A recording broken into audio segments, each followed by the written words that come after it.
që thot pejgamberi sallallahu alaihi wasallam, i mësoi Allahu azza wa jall melekët që regjistrojnë veprat, në bazë të këtyre regjistrimeve ne do të llogaritmi tek Allahu azza wa jall, dhe në bazë të këtyre regjistrimeve ne do të peshohemi në ditën e gjykimit.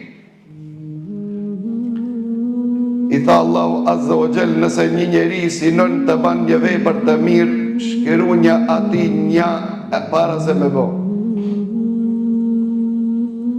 Nëse njeri u planifikon dhe vendos të ban një të mirë, të jep një sadakon, shkruajnë atij para se me bë një, e nëse eventualisht i mundsohet atij që të realizon, tha shkruajnë atij 10 deri 700 tha në bazë të sinqeritetit dhe vetëdijshmërisë dhe qëllimit të tij. Tha ndërsa nëse njeri mendon që ta ban dhe sinon që ta ban një të keqe, mos ja shënoni atij para se me bë. A nuk është kjo prej rahmetit Allahu? Than pastaj Allahu vazhdon dhe thot, nëse ki njeri e len për mu, pra e praktis, e ndron në menën dhe nuk e ban, edhe pse pat planifiku që sonte të shkon me një ven, ko nuk është Allahu razi, tha nëse e len për mu, shkruajnë ati një sevape, për shkak se kalon për Allahun azza wa jall.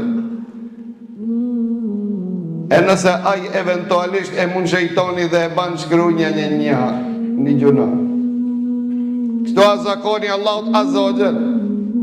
Atë ka në hadithën Muslim që e transmeton Imam Muslimi, se s'ka mundësi të shkatërohet, s'ka mundësi që njeriu të hinë xhenem dhe të shkatërohet, dhe vetëm ai që insiston të hinë xhenem.